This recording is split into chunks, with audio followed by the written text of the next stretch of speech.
Zoom LeBron 4 anthracite.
Alright, so what's up YouTube? Just another quick pickup video for you here today, and we have the return of the Zoom LeBron 4 in the all black, what they're just calling black anthracite colorway.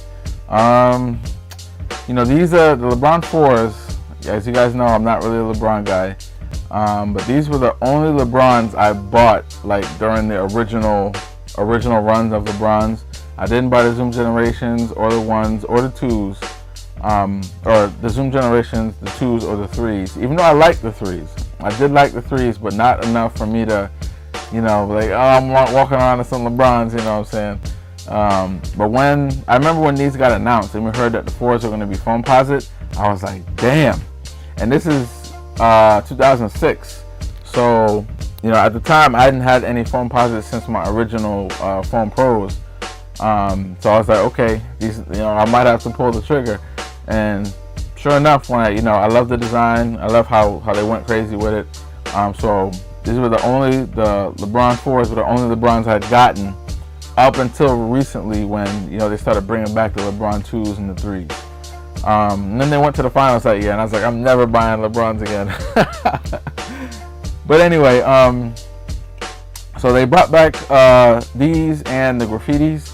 And as I said, I'm not really a LeBron guy, and the graffitis are, you know, white, black, and red. That's kind of Bulls colors. I got a lot of Jordans in that.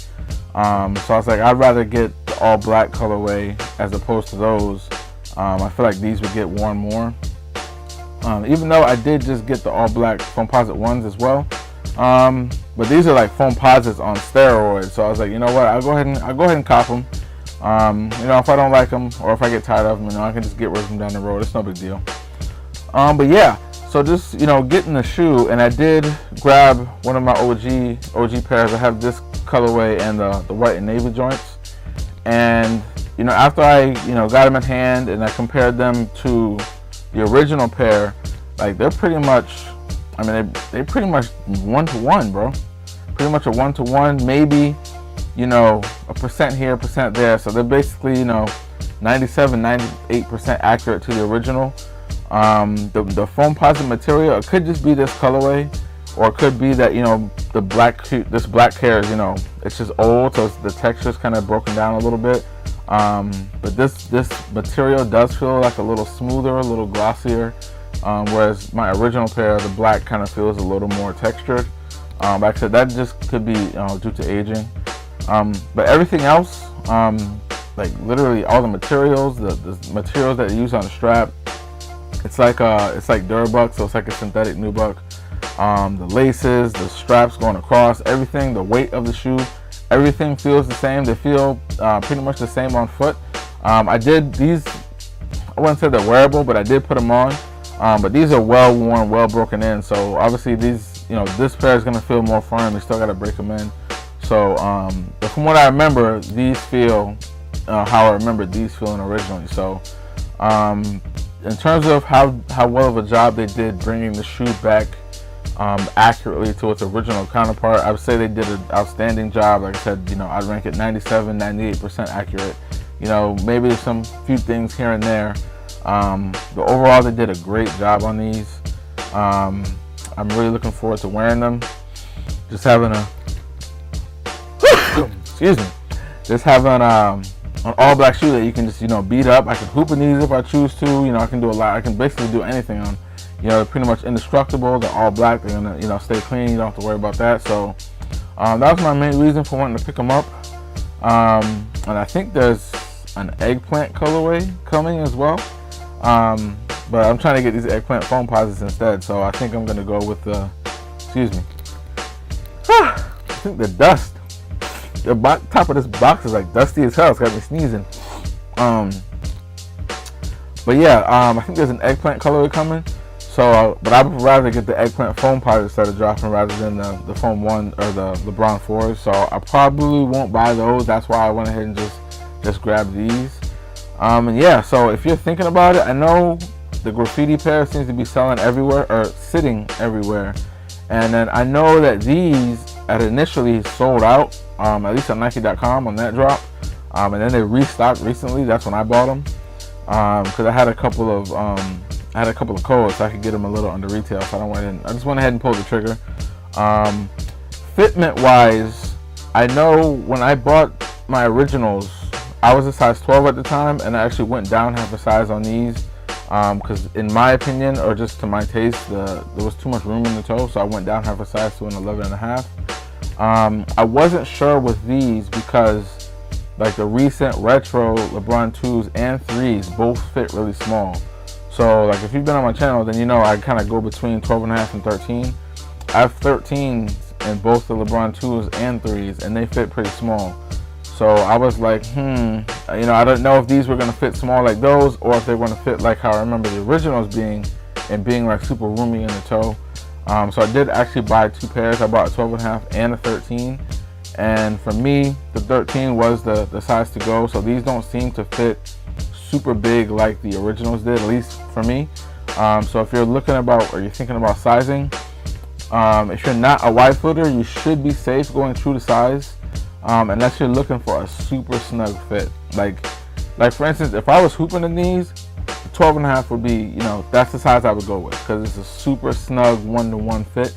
But I'm just wearing these casually, so I don't really need them to be that tight. So the 13 should be fine for me. So yeah, if you're not hooping in them and you're not looking for a super snug fit, you should be normal. Your normal true to size should be fine. If you're a wide footer, that's when I would consider going at least half a size up, because the foam posit, it's still foam posit, even though it's not as thick. Especially like, you know, like you see like this wave that comes across the top half. Like this foam posit is more like, you know, it's built more like flight posit. It's really not super thick and firm. But this bottom half that kind of cups your foot, this part is thick like foam posit, and it's like that part that really hugs your foot until you break it in like foam.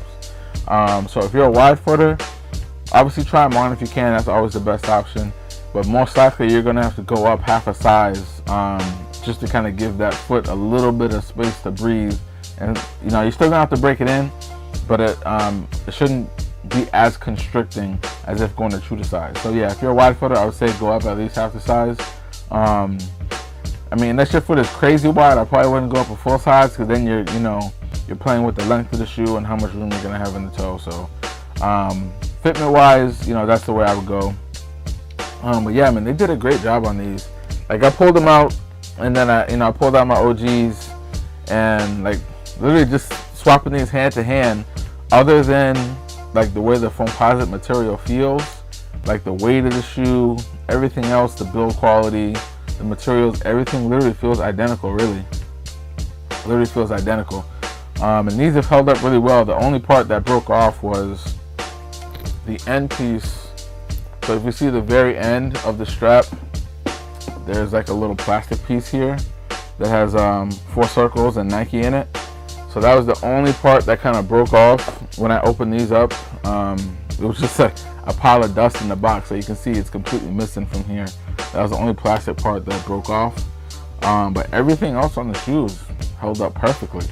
I put them on and they actually felt normal, like because these have like a drop-in insole, a really thick drop-in insole with Zoom Air, and everything felt like it was still good to go. So obviously I didn't put too much pressure on it. I didn't want to kill those Zoom bags just in case, but yeah, they did a really good job on this. Like, I can't even nitpick anything. Like, everything feels tip top in terms of how they did it originally. So if that was a concern of yours, or if you had these originally back in the day and you liked them, or you didn't like them, they're pretty much going to be exactly how you remember them. So yeah, that's pretty much it on these.